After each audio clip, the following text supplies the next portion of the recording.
Okay, hello everybody. Hello, hello. All right, my name is Joshua Wells, and I was a resource teacher for 8 years, but right now, currently, I'm the manager of special education for elementary and middle school. And so today, our presentation is going to be centered around understanding special education eligibility, right? And more in particular, understanding like that mild to moderate versus moderate to severe programs, right? What's the difference between mild to moderate and moderate to severe programs?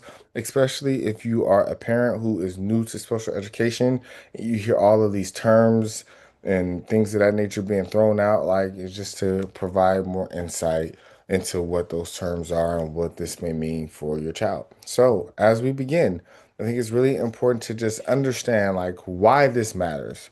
So, special education programs ensure students receive the support they need to access learning, right? So that means the programs are different based on the level of academic support that is needed, the behavior or communicational support that's needed, and then the independence in the classroom. And then lastly, like, and most important, the instructional setting. What is the instructional setting that your child will be in while they are in the K through 12 setting? So, important note for families, eligibility does not define a student's potential. I'm going to say that like one more time. Eligibility does not define a student's potential. So, if a student is diagnosed with autism or specific learning disability or emotional disturbance or speech and language impairment, that does not mean that they cannot learn. That does not mean that they're not going to be successful when they transition into the college setting or into the workforce. That does not mean that. The students have an unbound potential. It's important for educators, it's important for family members to make for sure that we tap into that and provide them the best resources. Just want to make for sure I highlighted that. Now, eligibility, it doesn't define a student's potential. What it does help schools determine is like what supports are needed for students, what services will help them succeed, what learning environment will support them, and then lastly, students may move between programs as their needs change as they get older. So I want to start off with mild to moderate programs. Mild to moderate programs is for students that are typically accessing grade level standards with supports. They participate in general education classes. They receive accommodations like extra time or small group instruction, and they may receive RSP or targeted academic support. If you are older, I just want you to stop and envision a general education classroom or a traditional classroom setting where you have a teacher that's up there at the top or at the front of the classroom teaching, and then you also have another instructor in the room that is making rounds around the classroom, helping to support students. That's what the mild to moderate programs typically look like. So within mild to moderate programs, we want to understand what are push-in services. So push-in services occur when a special education teacher supports a student inside the general education classroom. This means that the students stay with their peers, so they are interacting with students with IEPs are interacting with general education students who don't have IEPs.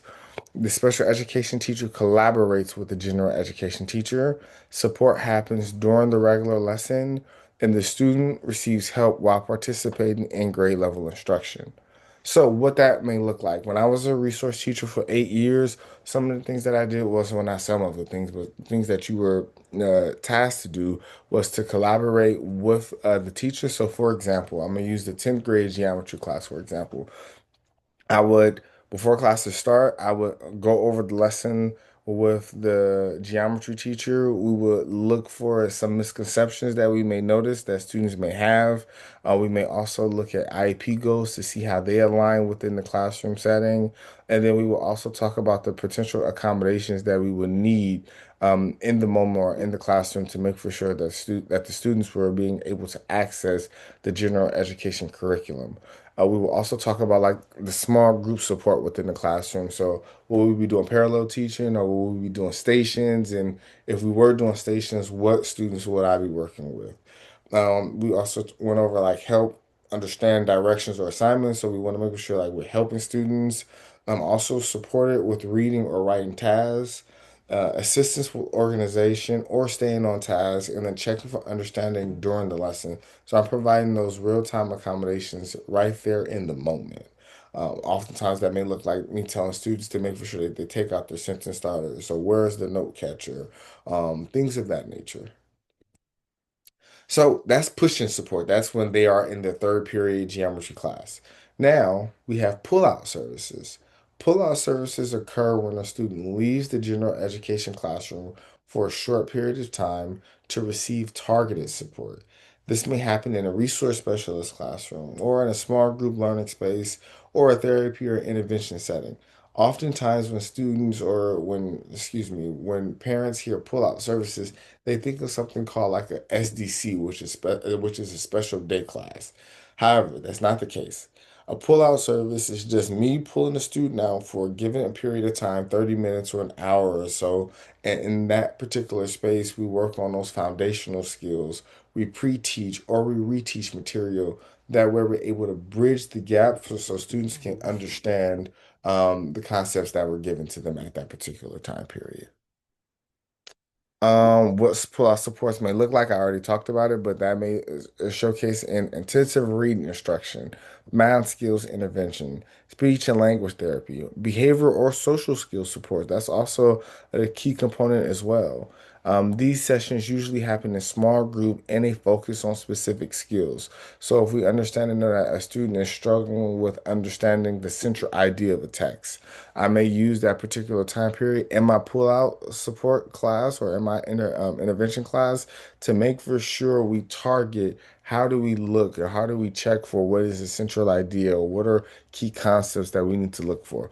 Those are things that we will be doing in a reading class. For example, if it's a math class, and I know that there's going to be a heavy unit where students are having to add and subtract or find common like terms. I may want to make for sure that I'm going over like positive and negative integers, multiplying and subtracting positive and negative integers. That way, when they are in a general education classroom, they are giving equal access to be able to understand the content in the curriculum. So, why do schools use the push-in and pull-out support? IEP teams carefully decide how services are delivered. I'm gonna talk about this later, but when we talk about IEP teams, that's just not the school. I want parents to be really aware of that. The IEP team is it involves you, it involves family members, it involves community partners, right? It should not just be the team or the teacher and the admin and like if your child has speech and language and a speech pathologist telling you what your student or your child should be doing, it should be a collaborative process, right? And so I want to make for sure I highlighted that and echoed that sentiment. But to dive back into the slides, the IEP team carefully decides how services are delivered. So pushing supports help students, they stay engaged with grade level learning, and then they learn alongside their peers. And I think that that's important. The best teachers are peers, right? And we understand and we know that. And then pull-out support helps students receive focused instruction, and then they build or they work on those specific skills in a smaller setting. And then many students receive a combination of both supports. I've seen students where they only have push-in support. They don't necessarily need that pull-out support. They just need that in-the-moment support. Whereas some students may need push-in and pull-out support. It's really important that we understand that I in IEP stands for individualized, and we want to make for sure that the services are tailored to the individual and what those specific needs are. So just to sum up, right, the supports in the mild moderate programs are having an RSP teacher, small group instruction, pushing a pull-out support in a general education environment, academic interventions, and then counseling or related services if that is needed. Now, the moderate to severe program, the students typically require significant support during the school day. They may have complex or learning or communication needs, and they may require assistance with daily living or transition. It's really important to understand just because a student is on a moderate to severe program track does not mean that they cannot learn. That means that they just need a different setting or a modified curriculum to make for sure that they're still being able to learn. And I think that that's important to note. So supports in moderate to severe programs look like specialized classroom instructions, smaller class sizes. You may have more instructional aids, and then if needed, there are behavioral supports that are needed in those particular classes. Again, it's very important to highlight that these students are still able to learn. They're still able to be functional citizens. They're still able to be productive in society. However, we want to make for sure that we are modifying and giving them the best opportunity to be able to succeed. So the curriculum differences between like a mild to moderate and a moderate to severe. So for mild to moderate, the students are working on grade level, right? And they are working on grade level with accommodations. So that's things like extra time or like preferential seating or just notes. And then they are taking the standard assessments with accommodations. However, if you are on a moderate, if your child's on a moderate to severe track, they are going to have a modified or alternative curriculum. And then some of the things that you're consistently like trying to hash out is the functional academics and then going over life skills, things such as can you take public transportation? Are you able to order your own food at a restaurant? Are you able to count your money? Are you able to wash your own clothes? Are you able to wash your own body, right? These things of like these life skills we want to make for sure that our students have because once they leave us, we want to make for sure that we equip them with all of the necessary tools for them to be functionable and a active participant in everyday life, right? An everyday citizen. So the independence expectations. Mild to moderate students often work independently with those accommodations that I highlighted, right? And they participate in general education routines. Moderate to severe students may need consistent or adult support or supervision. And then the communication and transition support. So understanding how they are supposed to be communicating and transitioning. And so, what parents often worry about, will this label follow my child forever? Oftentimes, parents are so afraid that their child won't be able to get into college because they have an IEP. I've heard that all the time. Like, I don't know if I want this because this is a negative stigma. And I think this is important that we start to change the idea of what special education is. It's not a place where students go to rot. No, there are functional and there are amazing individuals with learning disabilities that are millionaires, billionaires. Hopefully, somebody can become a trillionaire. If I know that person, I want to work for them, right? But all of those things, there are people who are able to function. So we don't want this like negative label that's attached to students. I think it's also important that if a student does have an IEP, that they go off into college, that they start to utilize and maximize the accommodations that were put in place to make for sure that they're still able to succeed when they go off into college, right?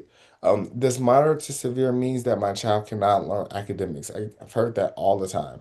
And that's just a myth. That's just not true. It's not even a myth. It's just not true. Students with moderate to severe disabilities are still able to learn. You're still able to learn academics. It is not necessarily the general education curriculum. However, they're still able to learn to their capacity. And I think that that's important, right? That we want to be able to still teach students. Will my child be separated from peers?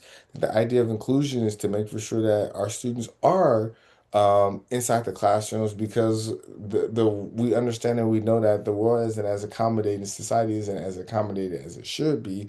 However, they're still going to be operating and working with individuals who didn't have IEPs in the fourth or fifth or sixth grade, right? So we want to make for sure that we keep students in the best setting that is for them. Can my child move to a less restrictive program later if you see that working in a general education classroom setting is just not as productive for your child? I think, but parents have the right to schedule IEP meetings and discuss what setting is the appropriate place for their child. And then lastly, programs are designed to support students, not limit them. The whole goal of special education is to provide specialized supports for students so that they understand and learn how to advocate for their needs, advocate for their wants, and still be productive citizens. And I think that that is just like the crux of everything. So the parents' role in the IEP team. I hinted at it earlier, but I want to make for sure we just flush this idea out that parents are essential members of the IEP team. And not only parents, community members, family members, siblings. Everybody is extremely important when they are in the IEP process, right? Because families help by sharing strengths and interests, concerns about learning, and then the goals for their child. Um, Families know their children the best. And so, with that being the case, I can spew out all of the facts that I think that are all of my opinions about what a child should be doing, but it may not align to the actual family goal for the students. So we want to make for sure that we keep family interests at the forefront, so we can make for sure that we have a collaborative process. Oftentimes, families have mentioned to me like, "Hey, you know what? went to this IEP meeting thinking that it was going to be a fight," or that's a word that is commonly used: a fight, a fight, a fight. And I do not want IEP meetings to be a fight. And IEP meetings shouldn't have to be a fight. It should be collaboration where the family has a set of ideas, and then the school is helping facilitate the needs of the child, because oftentimes we get caught up in like looking at what we want instead of what's best for the student. So saying student focus and family focus is extremely important within the IEP process. And as a family member or a community member, especially as a family member, though, you have a right to make for sure that you fight and you advocate for the needs of your child. So, our goal for every student: building their independence, strengthen their academic skills, develop communication and social skills, and prepare students for future success. And I think, lastly, that last piece of preparing students for future success is vital. Sometimes we can look at a student in our snapshot of 10 months of how long we had them in the 10th grade or in the 6th grade or in the 7th grade, but we want to make for sure that we're thinking about, okay, this student isn't going to be 17 forever. They're not going to be 15 forever. At some point, the student is going to be 35. They're going to be 40 years old. They're going to be 60 years old. So, did we prepare students for future success?